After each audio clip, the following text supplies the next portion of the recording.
Voilà, bonjour. Très contente de vous retrouver aujourd'hui, même si ça part à travers un écran, pour, les vœux, publics du réseau wallon de lutte contre la pauvreté. Alors très contente de vous retrouver évidemment, si ce n'est que je me sens un peu esseulée puisque, le covid exige qu'on présente ses vœux, dans le respect des normes sanitaires. Mais même si je suis la seule devant vous face à l'écran, vous êtes de l'autre côté et donc j'y pense fortement et puis je me sens portée par les témoins du vécu militant, par le conseil d'administration, par toute l'équipe qui, avec moi aujourd'hui, a envie de dire que on veut combattre la morosité actuelle, on veut relever les défis qui sont devant nous, plus importants aujourd'hui qu'hier encore, et ces vœux vont pouvoir vous le partager fortement.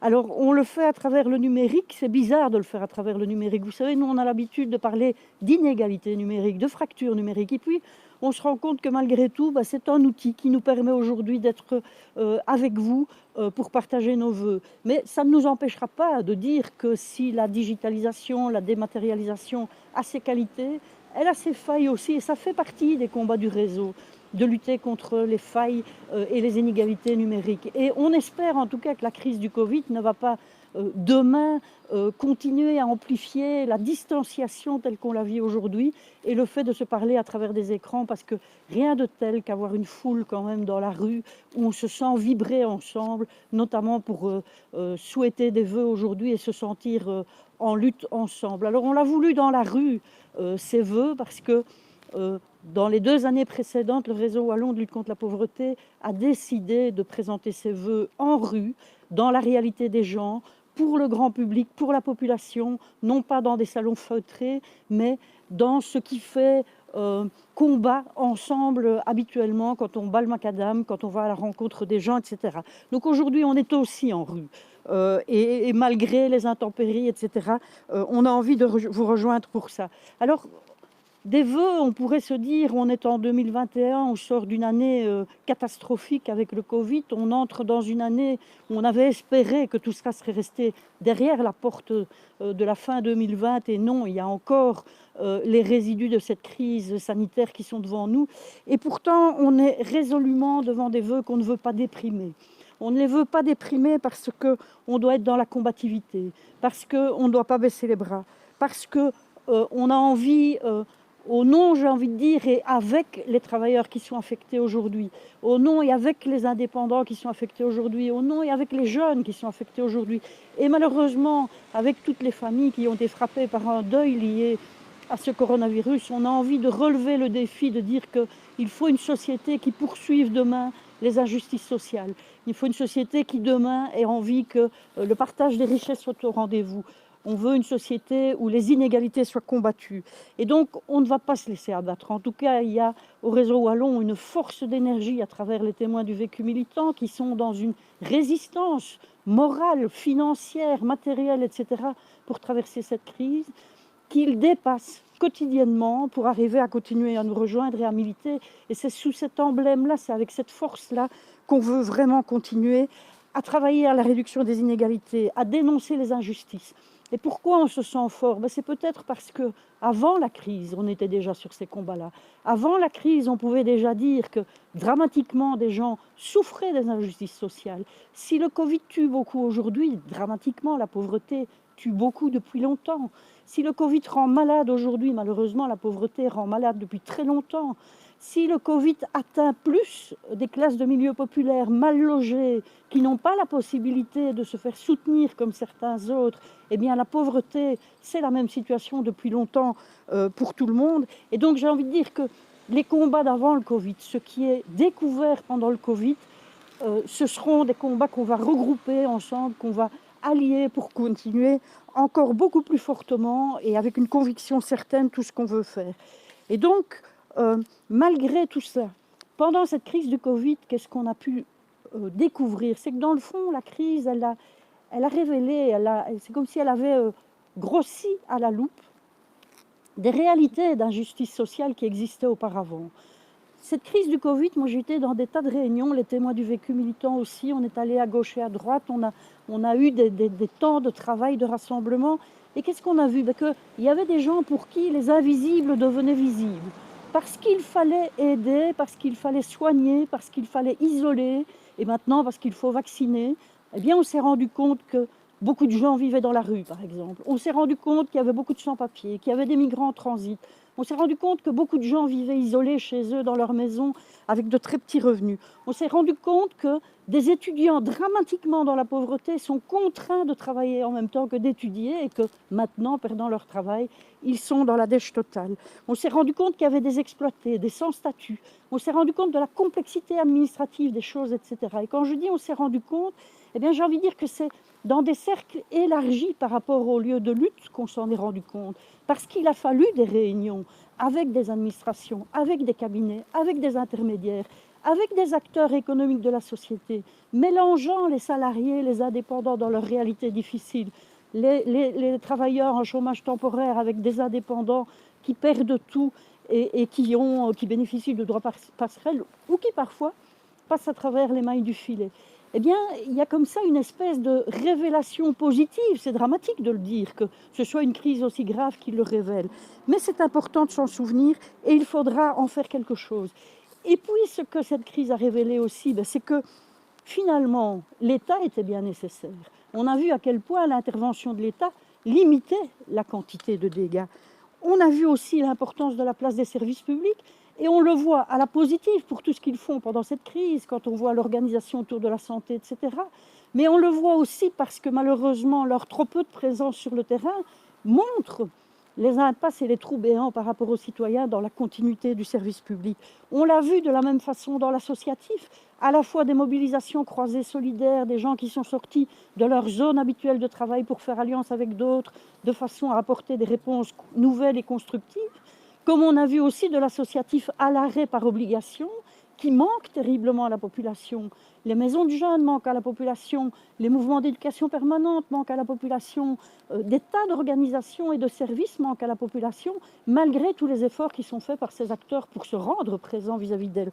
Donc on voit l'importance qu'ils représentent. On a vu l'importance des corps intermédiaires, les syndicats, les mutuelles, etc., qui ont joué leur rôle pour que la protection sociale soit maximale, pour que la santé s'organise, pour que le traçage s'organise, etc. On a vu tout ça et donc une force sociale. Et alors, on a vu à quel point la sécurité sociale jouait son rôle, puisqu'on a pu mobiliser des dispositifs existants pour protéger. Et puis, un truc étonnant, c'est qu'on a vu la rapidité aussi de décisions politiques lorsqu'un problème était mis sur la table et d'application de ces décisions politiques. Alors on l'a peut-être vu dans tous les sens. On l'a vu pour des choses qu'on évalue à la positive et puis pour des choses où on se dit, pourvu que certains dispositifs pris pour gérer cette crise ne perdurent pas par la suite, il faudra s'en méfier. Mais en attendant, quel plaisir! On avait oublié que la décision politique pouvait aller vite. On avait oublié que l'application de la décision politique pouvait aller vite.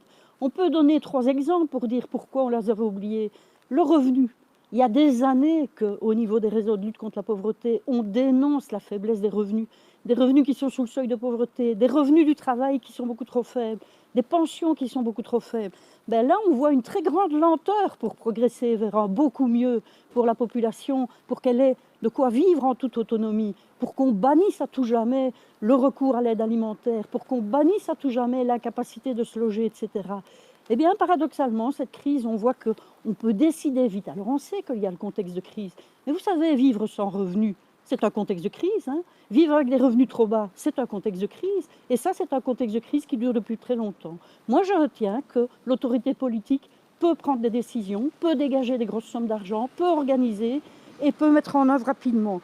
Je pourrais donner un deuxième exemple, le statut cohabitant. Ah, voilà bien quelque chose qui est dénoncé en permanence par les témoins du vécu militant. S'ils étaient autour de moi, ils applaudiraient à tout rompre parce qu'on parle du statut cohabitant. Eh bien, voilà de nouveau une décision extrêmement lente, puisqu'elle n'arrive pas. Il y a 5 ans, il y a 10 ans, il y a 15 ans, il y a 20 ans que ce statut cohabitant est dénoncé.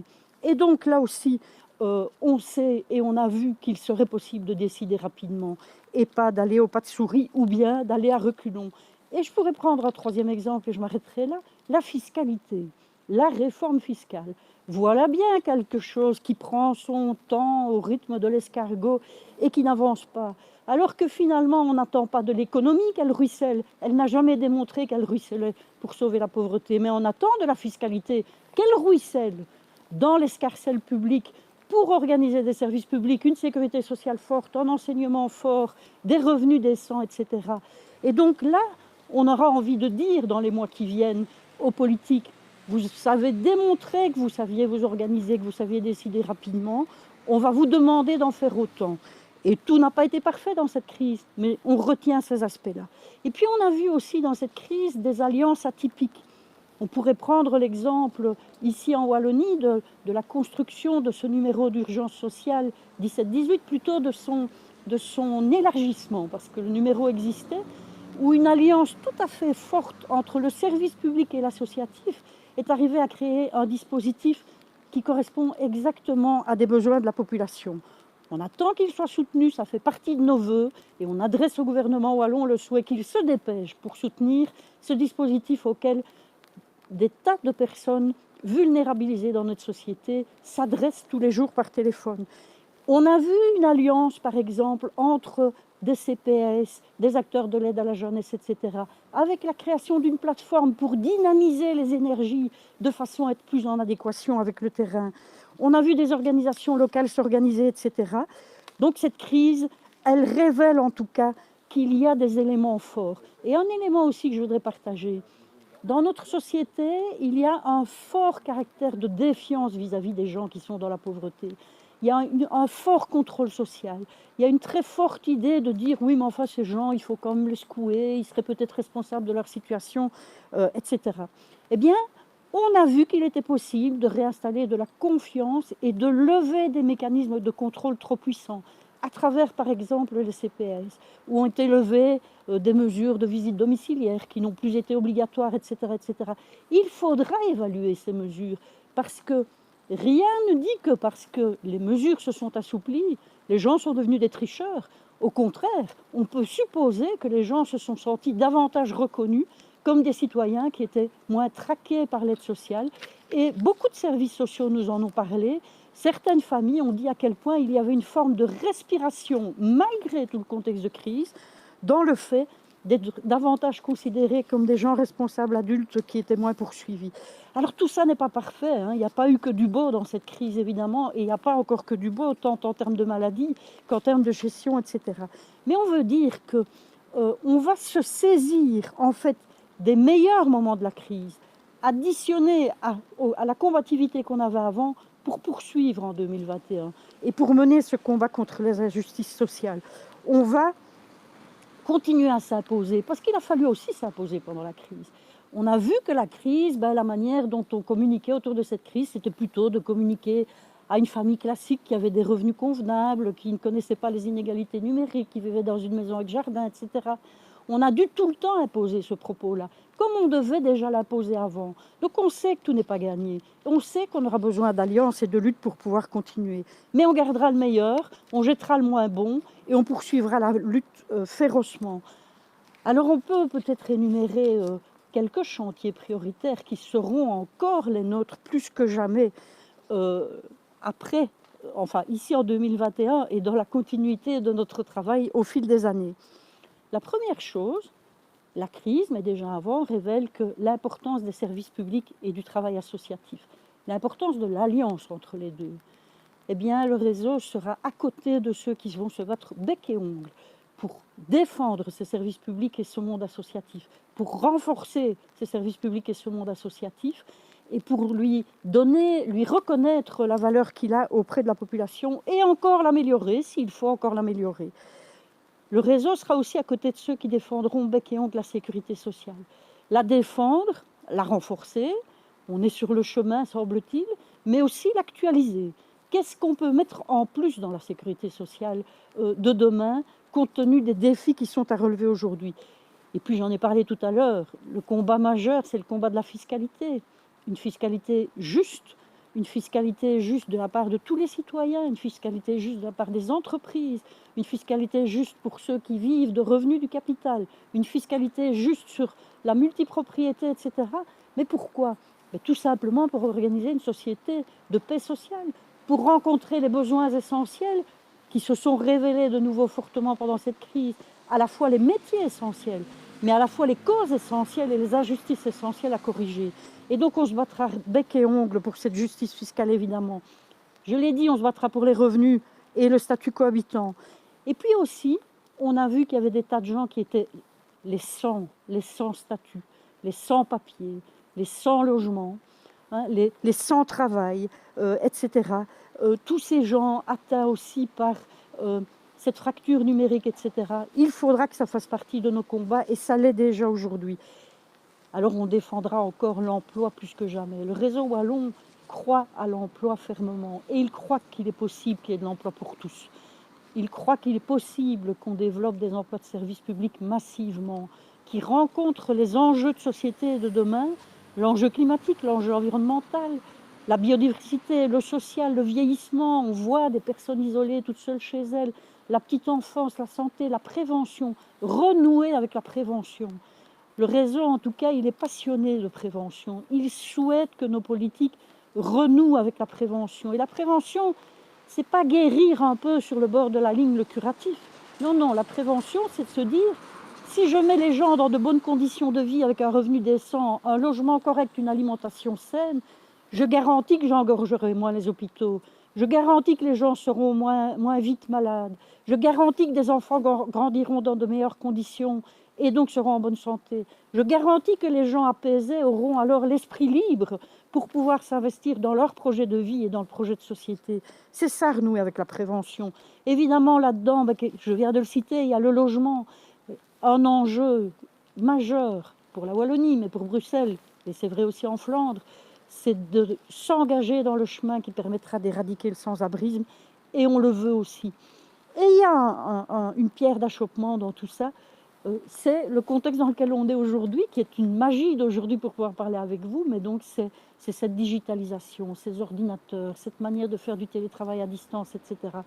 Comment va-t-on équilibrer l'espèce d'autoroute rapide qui va être au bénéfice de ceux qui sont déjà les possédants et qui ont la maîtrise de tout ça, à côté de ceux qui sont à côté de ce système-là, qui ne maîtrisent pas ça, qui ne disposent pas de ça.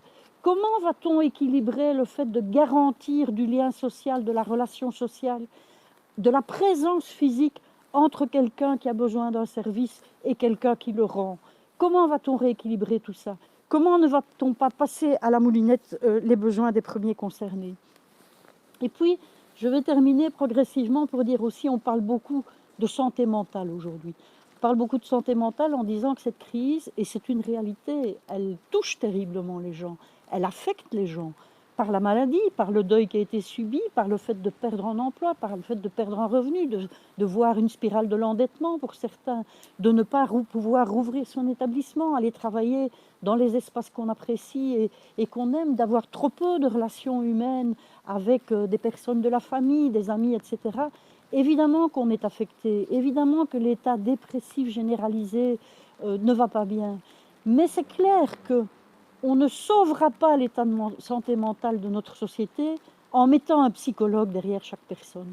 Autant il faut renforcer évidemment des services par un accompagnement psychologique, autant il faut pouvoir reconnaître que des personnes sombres, décompensent, renouent malheureusement avec les addictions, etc. Parce que le contexte aujourd'hui est violent, effrayant, et que si on est en plus dans de mauvaises conditions de vie, on le subit doublement ou triplement. Bien sûr, il faut des aides de ce type-là. Mais la santé mentale d'une société, c'est aussi ses liens sociaux, c'est son travail d'éducation permanente, c'est le travail de quartier, c'est le relationnel entre les enfants, c'est ce qu'on peut faire avec des jeunes en termes d'action citoyenne, de prise de parole. C'est tout ce qui fait le sens d'une collectivité. Et c'est ce qu'on donne comme sens aussi au travail. C'est comment on garantit un logement en toute sécurité. C'est tout ça aussi la santé mentale. On ne pourra pas soigner quelqu'un qui a un problème de santé mentale si en même temps il ne peut pas régler ses dettes, si demain il perd son logement et si après-demain il ne sait pas renouer avec un emploi. C'est ça la santé mentale d'une société, c'est acquérir des droits et c'est de pouvoir naviguer progressivement vers ce qu'on appelle au réseau le droit à l'aisance. Parce que le droit à l'aisance, chacun le mérite. Il n'est pas normal et il est même scandaleux que des personnes doivent se priver de tout et être confinées à vivre dans le trop-peu de tout en permanence. Et c'est vers ça qu'on va aller. Et donc tout ça, nos politiques l'ont dans les mains. Nous aussi, hein, les citoyens et la société, on est là pour se faire entendre, on ne lâchera pas le morceau. Mais évidemment, eux ont à le traduire à travers des dispositifs, en prenant des décisions, etc. Ils vont le traduire dans quoi? Au fédéral, on va avoir un plan de relance à caractère économique, etc., où il y aura des facettes du social. Quel va être l'équilibre? Quel va être l'équilibre pour quelle population? Quel va être l'équilibre qui sera garanti à ce qu'on prenne en compte tout le monde immédiatement dans ce plan de relance, outre de devoir y prendre en compte les enjeux climatiques, évidemment, auxquels tout le monde croit, mais nous sommes convaincus au réseau Wallon que résoudre des problèmes sociaux peut se faire au bénéfice des enjeux climatiques. On sera là, on est déjà là, sur pied de guerre, j'ai envie de dire, par rapport au plan de relance, pour se demander qu'est-ce qu'il a comme contenu. Comment fait-il attention à l'entièreté des populations? Comment ne repartons pas dans un modèle classique qui a l'air de dire que c'est uniquement la relance de l'économie qui un jour atteindra les plus faibles de la société, mais au contraire de partir en considération totale. En Wallonie, on a ce qu'on appelle pour le moment la construction d'un plan qui s'appelle Get Up Wallonia. Qu'est-ce qu'il va y avoir dans ce plan? Qui le maîtrise? Qui décide sur les priorités dans ce plan à un moment donné? Bien sûr, il y a eu de la consultation, etc. Mais quelle garantie a-t-on de nouveau qu'on soit sur un équilibre construit qui tienne compte des services publics, de l'associatif, de la population pour reconstruire la Wallonie de demain, mais pour continuer à la construire, j'ai envie de dire. Parce que est-ce la reconstruire ou est-ce continuer à faire évoluer une région dans laquelle sa population a envie de s'investir et a envie d'y participer? On sera là et on est déjà là pour en parler. Et puis, dans les régions, il y a des plans de lutte contre la pauvreté qui se sont écrits ou qui s'écrivent. Il y en a un au fédéral, il y en a un à la Fédération Wallonie-Bruxelles, il y en a un en région wallonne. Quel contenu, quelle cohérence, quelles articulations entre tous ces plans? C'est ça qu'on fera aussi en 2021. C'est poursuivre tout ça. Et jusqu'à l'Europe d'ailleurs. Et d'ailleurs avec nos collègues du réseau belge de lutte contre la pauvreté, à qui je souhaite bon vœu aujourd'hui aussi, parce qu'on sait qu'ils sont avec nous quelque part derrière leur écran. Eh bien là aussi, au niveau européen, il y a à aller voir ce qu'il y aura dans le Green Deal. Qu'est-ce qui va être financé en priorité? Comment tiendra-t-on compte de la totalité des populations? Alors je terminerai en disant, malgré ce marasme ambiant, on a la niaque. Les témoins du vécu militant ont la niaque. Et la preuve, c'est que cette année, on est à peine à la moitié du mois, là, ou un peu plus qu'à la moitié du mois. Eh bien, on était en tout début d'année, le 5 janvier, à Bruxelles, avec le réseau pour une justice fiscale, manifestant sur le square des millionnaires pour revendiquer la justice fiscale et, dans la foulée, à aller rencontrer des ministres fédéraux pour leur en parler, leur demander mais qu'est-ce qu'il y a dans votre accord de gouvernement par rapport à ça? Mais c'est insuffisant, mais on en veut plus, mais il faut aller plus vite. Vous avez démontré que vous étiez capable d'aller plus vite et de faire mieux. Eh bien, on vous le demande sur la justice fiscale. Et puis, on a cheminé aussi avec Léla Belkir, qui est venue rencontrer la semaine dernière les témoins du vécu militant. Alors, quand je dis qu'elle est venue rencontrer, on était de nouveau dans une situation à travers l'écran. Mais c'était très intéressant, les questions qu'il y avait, bien sûr sur la maladie, bien sûr sur le virus, mais aussi sur un contexte sociétal. Et d'avoir une interlocutrice en capacité, en fait, de positionner humainement sa vision de cette crise face aux témoins du vécu militant. Et puis, pas plus tard que le 16 janvier, on était dans la rue à Bruxelles, devant le Théâtre de la Monnaie, avec le monde de la culture, le monde des arts, le monde des artistes, le monde des techniciens, le monde des monteurs et de l'éducation permanente, mais pour dire au gouvernement de notre pays et à la Fédération Wallonie-Bruxelles et à ceux qui gèrent cette crise, mais finalement, c'est qui les essentiels? Est-ce qu'à un moment donné, précisément, je parlais de santé mentale tout à l'heure, la culture ne fait pas partie de quelque chose qui est une nécessité vitale pour les gens, et pas seulement la consommation culturelle. Bien sûr, aller voir des choses, bien sûr, débattre, passer de bons moments, mais aussi l'émergence culturelle, celle qui part du sol, des gens, de leur énergie, de ce qu'ils ont à dire, de comment ils ont envie d'occuper l'espace, de comment ils veulent revendiquer la place qu'ils ont à prendre dans notre société, pour influencer les décisions qu'il y a dans notre société, ce qui se passe notamment dans le champ de l'éducation permanente. Alors, Beaucoup de souffrance en 2020, en 2021, mais une révélation de forces possibles, convergentes, qui permettent de croire dans un avenir, et on n'a pas le droit de renoncer au combat. Et donc les vœux 2021 du réseau wallon, c'est des vœux de lutte. Luttons ensemble, rassemblons-nous ensemble, gagnons ensemble. Il y a eu des victoires avant, il faut continuer à en conquérir demain, et il faut le faire en faisant converger toutes ces forces découvertes l'année dernière, cette année, et celles qu'on découvrira encore ensuite.